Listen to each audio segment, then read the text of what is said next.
हम अक्सर ये सोचते हैं कि बोलना ही ताकत है, लेकिन कई बार चुप रहना उससे भी बड़ी ताकत होती है। ये वीडियो आपको सिखाएगा कि आपको कब चुप रहना है और कब अपनी खामोशी को ताकत बनाना है। लेकिन इससे पहले हम ये समझते हैं ये साइलेंस इतना पावरफुल क्यों है। चुप रहना कोई कमजोरी नहीं है, बल्कि एक आर्ट है, एक स्किल है जिसे सीखना पड़ता है। चुप रहकर आप अपने विचारों को संभाल सकते हैं और कुछ भी जल्दबाजी में कुछ भी बोलने से बचते हैं। दूसरे को सुनते हैं, इससे आपके लिसनिंग स्किल भी डेवलप होते हैं। आप उन्हें बेहतर ढंग से समझ पाते हैं, उनके नजरिए को समझ पाते हैं। तो लोग हर बात पे मुंह खोलने के लिए तैयार रहते हैं ना, उनकी बातों को वैसे भी कोई तवज्जो नहीं देता, वजन ही नहीं होता। चुप रहना आपकी बातों को वजन देता है, गलतियों से बचाता है और आपकी पर्सनालिटी को और ज्यादा आकर्षक बनाता है। ये आप जानते हो 9 जगह के बारे में जहां चुप रहकर आप अपने जीवन को पूरी तरह से बदल सकते हैं। पहली वो जगह जहां पर आपको अपने मुंह पर चुप्पी लगाने की जरूरत है कि पूरी बात जाने बिना अपना ओपिनियन ना रखें। आधी अधूरी जानकारी के आधार पर अपना ओपिनियन रखना ये सबसे बड़ी गलती होती है।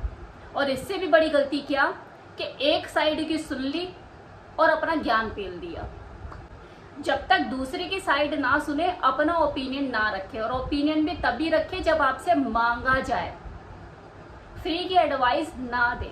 अब दूसरी जगह जहां पर आपको चुप रहने की जरूरत है कि कई बार लोग जो है सिर्फ अपने गुस्से, अपने दुख को जाहिर करने के लिए आपसे बात करते हैं। उनका उद्देश्य इसके पीछे यही होता है कि हाँ ये मेरा दोस्त है, ये बस मेरी इस वक्त सुन ले, राय ना दे, वरना वो बोलने वाला और ज्यादा चिढ़ सकता है।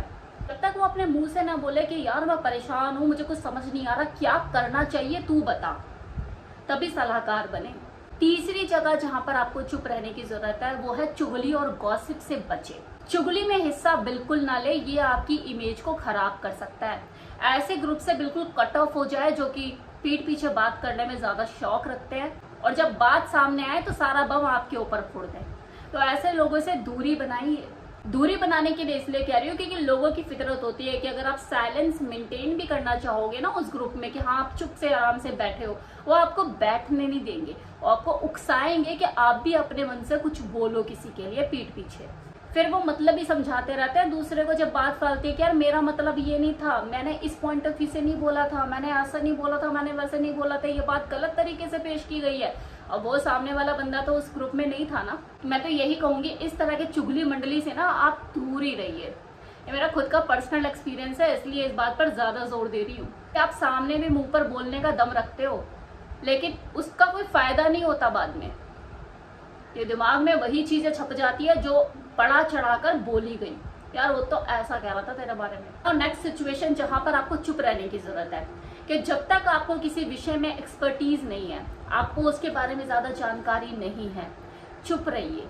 अक्सर ऐसा होता है कि लोगों को किसी के काम के बारे में अच्छे से जानकारी नहीं होती, वो बारीकियां उसे नहीं पता होती, वो किस तरह के चैलेंजेस फेस कर रहा है, किस तरह की उसे प्रॉब्लम दिक्कतें फेस करनी पड़ रही, नहीं पता होता कि चले ज्ञानी बनने, ऐसा नहीं करना चाहिए, वैसा नहीं करना चाहिए, ये गलत है, ये सही है। ज्ञानी ना बने। हर विषय पर अपनी राय देनी जरूरी नहीं होती, खासकर तब जब आपको उस विषय की गहराई में जानकारी ना हो। उसने कोई काम शुरू किया और आपने अपना ज्ञान देना शुरू करा, इससे बचे। आप अगर बोलने की जल्दी में रहोगे ना तो हो सकता है कुछ गलत बोल दो, लेकिन अगर चुप रहकर सुनोगे तो शायद कुछ नया सीख लो। जब कुछ ज्ञान ना हो तो सुनो और सीखो और सवाल करो, वो ज्यादा बेटर है ना कि राय दो। अब अगली स्थिति जहां पर आपको चुप रहने की जरूरत है कि जब आपसे कोई बहस कर रहा हो तो वहां अपनी खामोशी को ताकत बनाओ, खासकर तब जब बहस करने वाले की बातों का ना सर है ना पैर है, उसे पता ही नहीं है खुद भी वो किस बात पे बहस कर रहा है और घुमाए जा रहा है बात को इधर से उधर, पॉइंट टू पॉइंट बात करना जानता ही नहीं है। वहां पे जो आर्ग्यूमेंट्स है वो तथ्यपूर्ण नहीं होते, वहां बड़ी बहस होती है और उस बहस का कोई मतलब नहीं होता, वो सिर्फ आपका टाइम चूसती है, आपकी एनर्जी चूसती है। और इस तरह की बहस होना आपके साथ, वहां पे खामोशी को अपनी ताकत बनाओ और निकल लो वहां से। फिर भले कोई यही क्यों ना बोले कि अरे तो डर गया, ये तो बच रहा है, इसकी हिम्मत ही नहीं है इसके अंदर, ये तो कमजोर है, सोचने दो जो सोच रहे हैं। जब आपको कोई भड़काने की कोशिश करे ना किसी के खिलाफ, तब भी आपको अपनी खामोशी को ताकत बनाने की जरूरत है। चुप रहिए।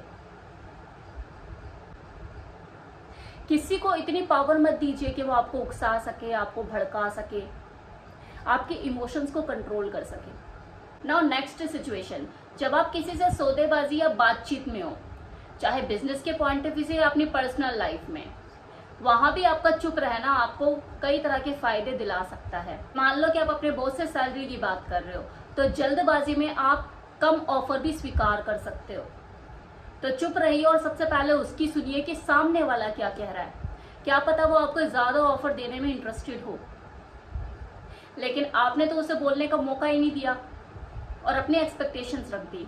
तो ये तो जॉब के पॉइंट ऑफ व्यू से हुआ। इसी तरह से आपकी कोई भी डीलिंग हो बिजनेस से रिलेटेड या आपकी निजी लाइफ में भी इस तरह की सिचुएशंस आ सकती है जहां पर आपको चुप रहने की आवश्यकता ज्यादा हो। अगली जगह जहां पर आपको चुप रहने की जरूरत है, जो आपका ध्यान खींचने की कोशिश कर रहा हो।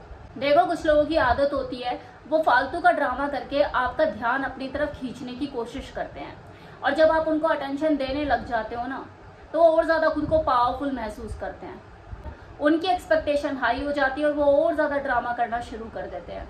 तो इस तरह की सिचुएशन से भी खुद को दूर रखें। जो आपकी अटेंशन के लायक ही नहीं है उन्हें अटेंशन ना दे, दूरी बनाएं। नेक्स्ट इज, जब आप अपने लक्ष्यों पर विचार कर रहे होते हैं ना, आपको कैसे करना है, क्या करना है, आप प्लान कर रहे होते हो कि इस तरीके से मुझे स्ट्रैटेजी प्लान करनी है और इस तरीके से अपने गोल को अचीव करना है, तब भी आपके लिए खामोशी फायदा देती है।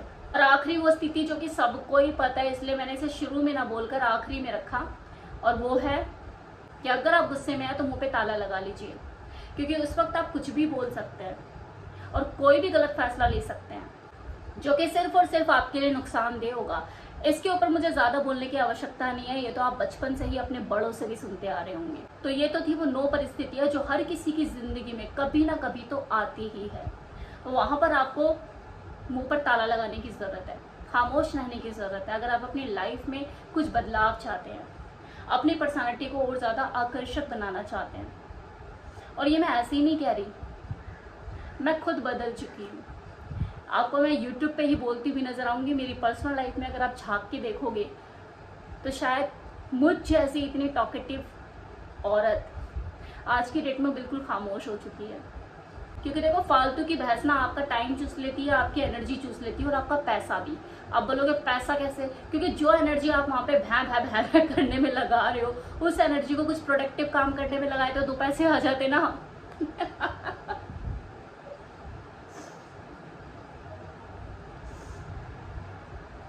तो एनर्जी हमेशा वही लगाओ जहां से कुछ मिल रहा हो, फायदा नजर आ रहा हो। वहां पर आप सुबह से लेकर शाम कर दो बोलते बोलते, उसकी वैल्यू है कि बदले में कुछ आ रहा है। तो जिंदगी में अगर आप अपने पॉजिटिव बदलाव चाहते हैं ना, और अपने आप को और ज्यादा फोकस करना चाहते हो अपने गोल के प्रति, तो खामोश रहना सीखिए।